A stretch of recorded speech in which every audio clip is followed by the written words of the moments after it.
Good to be with you. I'm Tony DeCopel. The breaking news right now. One of the deadliest avalanches in modern U.S. history. At least 8 dead, another missing and presumed dead at this hour. The victims all wearing location beacons found on near vertical terrain. What authorities are saying tonight, and Matt Gutman is there. Also developing tonight, the sheriff telling us the man seen in that eerie surveillance video may have had an accomplice who entered the house. What it means for the investigation. And Meta CEO Mark Zuckerberg on the stand today in Los Angeles, accused of putting profits over safety for kids on Facebook and Instagram. Confronted with his own internal emails today and what he said. And tonight, a federal judge weighs in on the definition of chicken wings. From CBS News headquarters in New York, this is the CBS Evening News with Tony DeCopel. Thank you for joining us on a busy Wednesday night. We begin in the remote backcountry of the Sierra Nevada mountain range, long a dream destination for elite skiers, but that awe-inspiring terrain can be deadly as well, and that is where we are tonight. A wall of snow the length of a football field collapsed suddenly on Tuesday over a group of 15 skiers. And today, rescue crews reporting back 8 dead, 1 person still missing and presumed dead at this hour, making all of it the deadliest avalanche in 45 years in this country. It happened about 10 miles north of Lake Tahoe, an area still under high risk for avalanches tonight after several feet of snow fell in recent days. Our chief correspondent, Matt Gutman, has made his way to the scene tonight, and he joins us now. Matt, good evening. What can you tell us? Good evening, Tony. It was supposed to be a 3-day backcountry skiing trip. And while it is incredibly rare for 15 people to get caught in an avalanche, for a few hours yesterday, there was some hope that additional survivors might be found. But today, the sheriff saying the words this community has dreaded. Tonight, also buried in that California avalanche, hope for the missing. That is the rescue mission in the Sierra's blinding snow called off for now. Our focus remains on recovering. Nevada County Sheriff Shannon Moon confirming that rescuers located the bodies of 8 skiers late Tuesday and believe the 9th was also killed. Our mission now is to get them home. The first reports of the avalanche came in at about 11:30 on Tuesday morning. Medical for an avalanche in the area of Castle Peak were reported as 9 to 10 people buried, 3 others attempting to dig them out. Officials said the avalanche covered about the size of a football field in remote terrain near Castle Peak, a popular backcountry skiing destination north of Lake Tahoe. A large rescue operation was launched. I want to give you a sense of how treacherous these conditions are for search and rescue teams. You take one step off of this hard-packed snow, and you end up sinking into hip-deep snow. By afternoon, teams moved out on snowcats and were eventually able to connect with the 6 surviving skiers, 2 of whom were injured. These surviving skiers, 1 man and 5 women, were part of that original group of 15, including 4 guides. Nearly 9 hours after the avalanche, the Truckee Fire Protection District transported 2 of the survivors to a nearby hospital for treatment. They suffered some sort of injuries during the avalanche itself. I think kind of along the lines of broken bones, bumps and bruises. EMS Battalion Chief Ryan Ochoa. How unusual is it for 15 people to get caught in an avalanche? I would say it's pretty unusual. Find our buried weak layer. In this social media video posted on Sunday by Blackbird Mountain Guides, the tour company that organized the trip, a guide warns that a weak layer in the snowpack could trigger unpredictable avalanches. And questions tonight are being raised about why the group stayed on the mountain until Tuesday, when an avalanche watch was issued at 7:45 a.m. Sunday. Now, the sheriff says that Blackbird Mountain Guides is cooperating. As for the recovery, officials tell us that they will not send teams back into the mountains until this weather clears. They say it is simply too dangerous, and the next fair weather day, Tony, is Friday. All right, Matt, thank you very much. We have more on the dangerous weather breaking tonight. Take a look at this. They're called fire devils, swirls of wind-driven flames. This is video shot in Woodward, Oklahoma. So let's check in with Rob Marciano to see what's driving all this. Rob, good evening. Hey, Tony, you know fire has some serious heat with it and whipping winds. When you see those fire whirls, That's going to be dangerous again tomorrow, as will the avalanche threat. Look at all the alerts that are up across the country. We've got the winter storm warnings for more snow coming into the west. We've got the red flag warnings that extend all the way to Chicago in critical fire weather for Iowa back through the high plains where those fires continue to burn. Winds could gust up and over 40 miles an hour in Pueblo and Oklahoma City.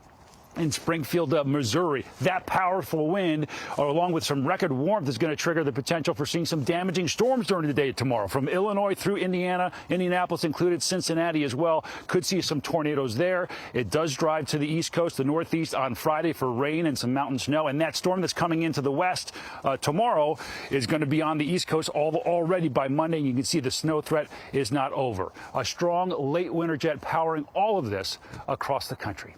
Tony? Rob, thank you very much. Now to the search for Nancy Guthrie. 18 days in now, and investigators acknowledge the only video they've recovered from the scene is the video already shared with the public. The new reporting tonight from Jonathan Vigliotti. Tonight, the Pima County Sheriff tells CBS News that investigators have not ruled out an accomplice who may have entered Nancy Guthrie's home. This, as Sheriff Chris Nano says, the doorbell video of the masked male suspect seen outside Guthrie's front door is the only video they've been able to recover so far from multiple cameras at her home. Authorities also called on neighbors to check their cameras, but nearly 3 weeks into this search and not a single one appears to have captured anything suspicious. The FBI released this security video more than a week ago, and it remains the only concrete view of the suspect. DNA evidence recovered from the crime scene is still being analyzed, but has yet to yield results. The FBI has also visited multiple gun stores in Tucson based on this image. One shop owner says he was shown a list of names and photos. Based on that video that I saw of the kidnapper, the facial hair that I saw on the video reminds me a lot of these photographs.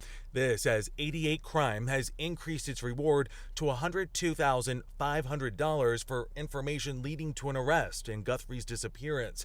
The FBI is also offering a separate reward of $100,000. Meanwhile, police have deployed signal sniffer technology hoping to pick up pings from Nancy Guthrie's pacemaker. These devices, what happens is they transmit every 2 to 3 minutes, and you're able to pick this specific signal up from hundreds of feet away up in the air and potentially locate Nancy.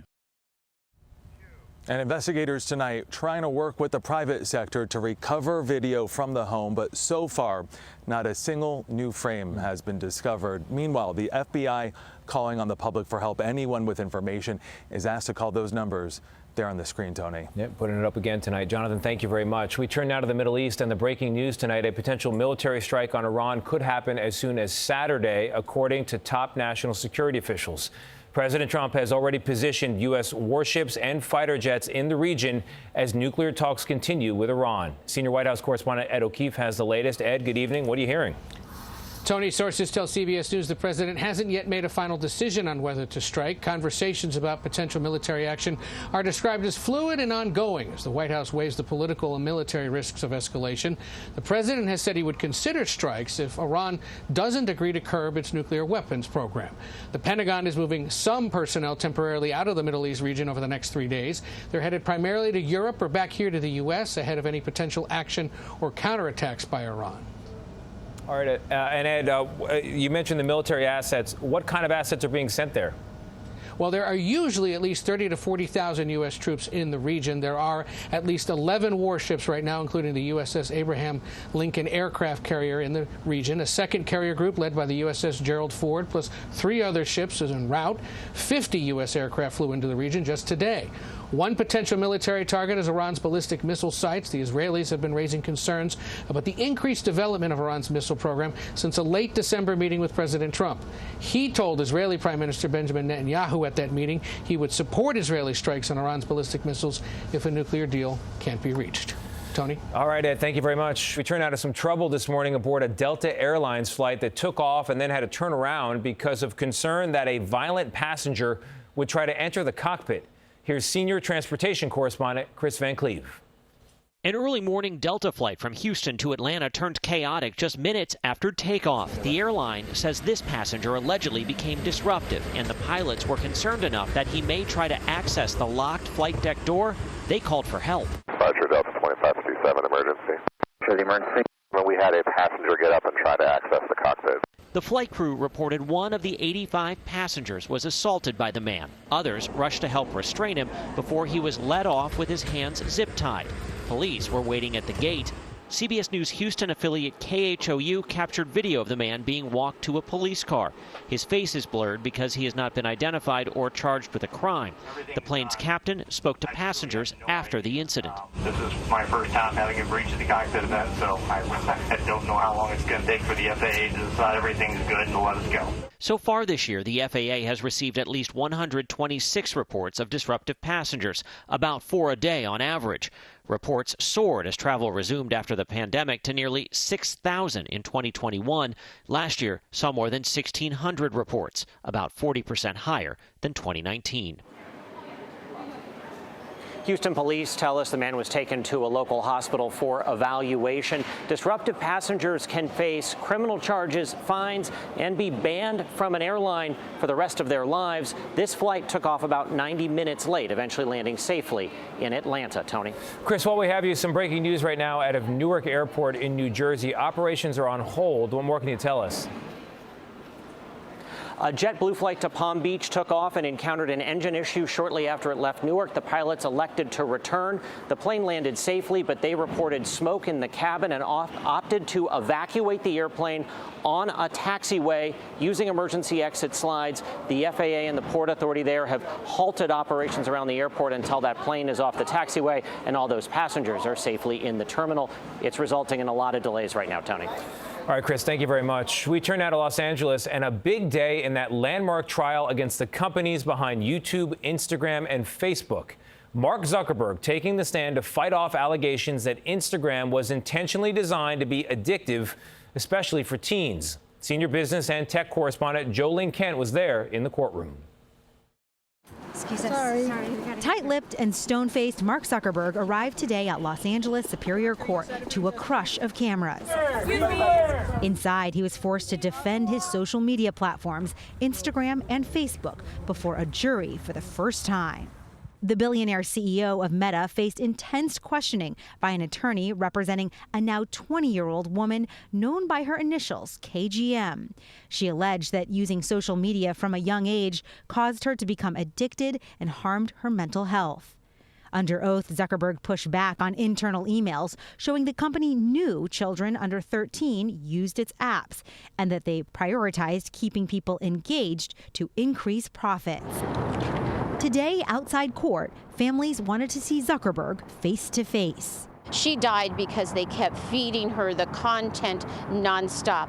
Lori Schott's 18-year-old daughter, Annalie, died by suicide. She's suing Meta and 3 other companies in a separate lawsuit. Her algorithms were changed, and it would start sending her content that said, here's a gun and 2 bullets. Why don't you take your life? All your pain will be gone. I was inside that packed courtroom as Mark Zuckerberg defended his company. Meantime, Meta came out with a statement saying it strongly disagrees with the allegations, and they are confident the evidence will show their long-standing commitment to supporting young people. But the big picture here, Tony, as this trial could serve as a bellwether for the scores of other social media lawsuits in process across the country in the months and years to come. Tony. Jolene, thank you very much. We turn now to Georgia. Grim new photos of the crime scene and new testimony today in the trial of Colin Gray, a father accused of purchasing the rifle his son then used to kill 4 people at his high school in 2024. Skylar Henry has our story. It was more dramatic testimony today in Colin Gray's second-degree murder trial as jurors heard from the lead investigator and an officer in the case. Jurors were shown the AR-15 style weapon and magazine clips that prosecutors allege Colin Gray gifted to his son Colt, which they say were used to kill 4 people and injure 9 others in September 2024. 103 rounds of ammunition were brought with Colt on the day of the shooting. 36 rounds were fired. Prosecutors also stitched together photos to create a video that showed the path Colt took during the shooting, leading him from the boys' bathroom to the classroom where he opened fire. A school resource officer also testified there was so much smoke and debris from the weapon being fired that it made it hard to locate the shooter in the haze. If the jurors find Colin Gray guilty, he could be facing 180 years in prison. Skylar, thank you very much. Up next in a moment, harrowing video of a mother and her kids hit by a suspected drunk driver. How this all ended. Stay with us.